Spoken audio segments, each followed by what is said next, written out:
Драги наши, добро утро. Денеска се наоѓаме во објектот Мајски цвет, каде што ќе имаме можност да се дружиме со нашите најмлади, со нашите најмили.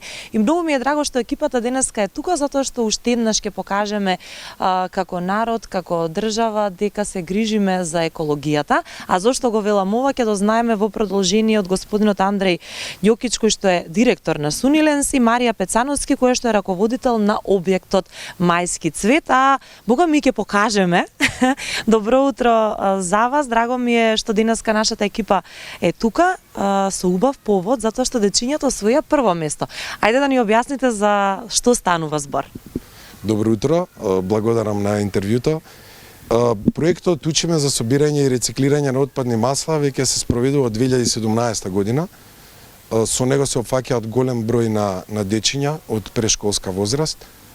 Се спроведува во 16 градинки во градот Скопје. Меѓутоа можеме да кажеме во последните 2 години градинката Мајски цвет навистина прави разлика во тоа како го спроведува и реализира проектот, во поглед на креативност, во исто така во поглед на сработени работилници со дечињата и многу екстра активности кои што навистина придонесуваат до една нова димензија на проектот, односно кон тоа што и негова цел креативно да се спроведува со нормално знаење на педагозите и воспитувачите и нивна инволвираност, и навистина е постигнат голем успех и затоа и втора година поред добиваат прво место како дел од наградната игра која што ја спроведуваме за сите градинки кои учествуваат во проектот. И ние на наше големо задоволство оваа година највеќе собраа отпадно масло, околу 400 литри, што е зголемување за 300 литри во споредба со тоа што го собраа минатата година, и секако со нивна помош направивме и една збирка минатата година, каде што најголем дел од материјалите во таа збирка дојде од градинката Мајски цвет. Тоа се драмски представи за собирање и рециклирање на отпадно масло, песнички, екопеснички и многу други предложени активности кои што они низ годините ги спроведува, и навистина е едно богатство за проектот кога некоја институција сака да го спроведува правилно. Така, браво, и секоја чест уште еднаш. Марија, ајде малку повеќе да позборувам, бидејќи вие сте раководител токму на овој објект каде што сега се наоѓаме Мајски цвет. Колку е важно уште од најрана возраст децата да се учат дека треба да ја зачуваме нашата животна средина, бидејќи планетата е единственото место кое што го имаме за живење. Како тие реагираат на сето ова? Така. Добро утро и од Мајски цвет, значи по не знам кој пат сте повторно наши драги гости. Ќе продолжиме и во иднина. Така, да. Дечињата се тие кои што највеќе учат, од најмали нозен или најмногу впиваат во мозочињата и ги стекнуваат тие здрави навики. Покрај тоа што кај нив стекнуваме здрави хигиенски навики, стекнуваме и навики за да чуваат својата околина, за да им биде побаво место за живење.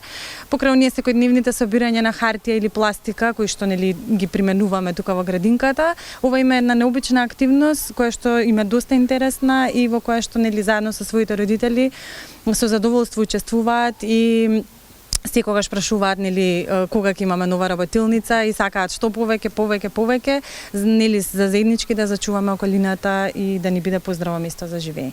Така. А кои други проекти се предвидени можеби за понатаму кои што исто така ќе зачуваат нашата планета?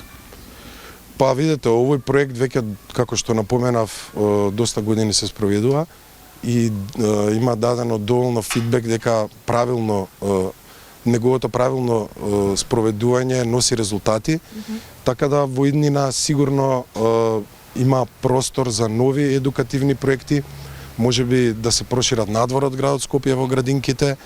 И исто така многу важен момент е да се продолжи во основно и во средно училиште еколошката едукација, со тоа што оваа платформа која што ја воспоставивме и се спроведува неколку години дава навистина можност да се размислува како дел од националниот едукативен систем дека треба да имаме еколошки теми и можеби посериозна еколошка настава која ќе продолжи за да се надополни базата која тука се креира од најрана возраст кај децата на еколошки вредности и еколошки навики, доколку таа продолжи во основните и средните училишта, тогаш навистина мислам дека би се постигнал правиот ефект за кога ќе станат полнолетни граѓани на оваа држава да имаат навистина општествена одговорност кон животната средина, а тоа води и кон креирање на други вредности и одговорности кон самото општество, кон другите луѓе, кон природата, животните и растенијата и така натаму. Така да ова е еден, би заклучил дека ова е еден добар проект кој што треба да се надгради. Ние сме тука за да можеби креираме и додатни партнерства, јавно-приватни и со други институции и невладини организации за тоа да може на пошироко ниво да се прошири. Така и да биде направено како што е направено, бидејќи денеска имаме можност да бидеме сведоци на тоа свечено доделување на прво место Марија. Видовме родители, баби, дедовци кои што доаѓаат за да си ги видат своите деца и внучиња. Така, да. Значи, денеска ги поканивме сите со задоволство да ја примиме наградата која што ја освоивме од Сунилес. Осмислена е една, приредба од страна на дечињата за нашите драги гости, а потоа ќе имаме и еден продажен базар со зготвена храна која што направија дома заедно за време на викендот дечињата со своите родители и баби и дедовци, така да со задоволство, ве покануваме да го проследите остатокот од настанот денес. Вие имате и две тегли во вашите раце. Објаснете ни зошто и што тие означуваат и што има внатре? Така, за ова и се работи всушност за проектот, така да добро би било да објасниме, супер прашање. Значи во левата рака носам отпадно масло.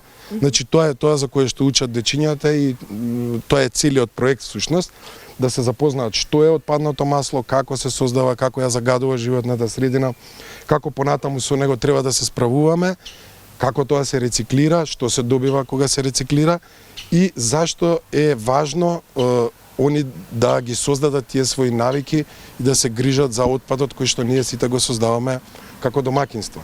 И сега од отпадното масло потоа се добива биодизел, значи тоа е обновливо гориво, сите веќе знаеме за него, зелено гориво. И важно е децата да научат, да го видат, да знаат дека потоа се користи во автомобилите, дека помалку ја загадува животната средина бидејќи е алтернативно еколошко гориво.